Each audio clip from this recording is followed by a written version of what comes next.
Hey guys, this is Jake with Memory Cards, and I'm here bringing you a review of a game that I was really looking forward to.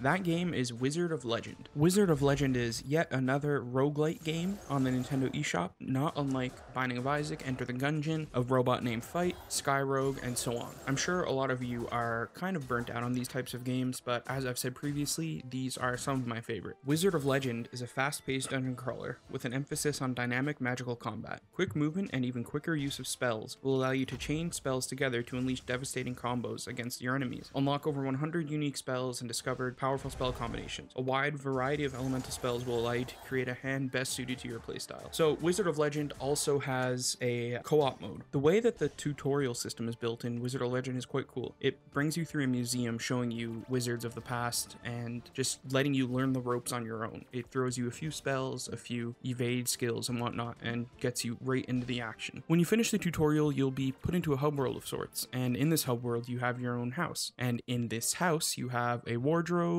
a crate, and everything like that, so you can build your character's loadout how you see fit. When you leave the house, there's a few vendors around, some that'll let you buy new items such as defensive tokens and just items that'll help you get gold, like Midas's gold touch during your runs, and there will be a vendor that you can buy new magic cards off of, which is pretty cool. My one gripe here is that they don't tell you what these items do, so you kind of have to learn on your own, which I guess is the point of the game. There are also two other vendors in the upper left of the screen, one that you can give a few of the gemstones to and they'll give you some gold, and the other one I'm not really too sure what they do. Also in the hub world are some practice dummies, so you can build your loadout and practice on them how you wish. So after you customize your character to your liking and figure out the best loadout for you, you go up to a portal that then transports you into the gameplay. As with I think every roguelite game, the levels here are procedurally generated, which definitely helps keep the game fresh and inviting. One thing that I like that Wizard of Legend does is on the mini-map on the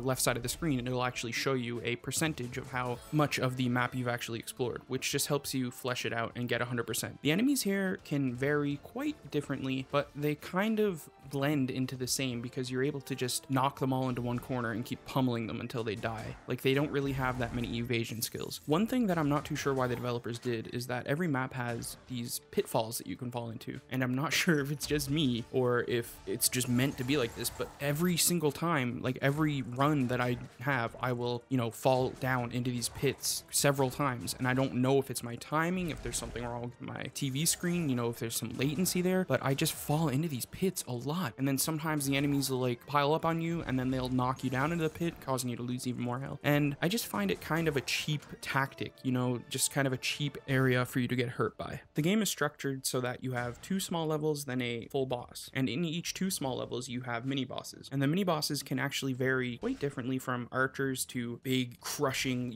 like damage sponge knights. And then the bosses, the mega bosses themselves, are incredibly tough. This is a game that you're meant to play a few times, learn their tactics, and then build up your loadout so you can definitely take them on. I've had a lot of trouble trying to complete these mega bosses, and I don't want to show them in this review here because I don't want to give away their tactics too much. The music in Wizard of Legend really draws you in as well. It's a whimsical and mystical fare. It's warm and inviting in the hub world, and it can be really exciting and kind of dramatic when you're fighting bosses. So in conclusion, one of the things that sets Wizard of Legend apart from the other roguelites on the Nintendo Switch is that this game just has a massive amount of polish. I haven't really noticed that much slowdown. Pretty much my only gripes are the fact that you can get pushed down into these pitfalls and you can fall into them a lot. That could just be me being a shitty player, and the load screens. And outside of those 2 things, I'm really blown away by this game. This game's package,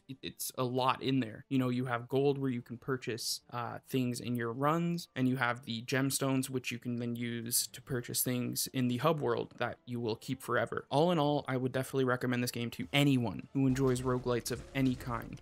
This game also has a couch co-op mode. I'm not sure about online. There's nothing there that I can see that has that. Maybe they'll add it down the road, but if this is something that you're interested in, especially if you like Binding of Isaac, Enter the Gungeon, and so on, you would definitely be kicking yourself in the pants if you did not pick this up. So yeah, thanks for watching our review. If you enjoyed it, let us know. If you didn't enjoy it, let us know as well. We'd really appreciate any feedback. And did you pick up Wizard of Legend? Let us know in the comments below. Maybe if they have some online mode, we can join up sometime and play. I definitely definitely can see myself sinking hundreds of hours into this like Binding of Isaac.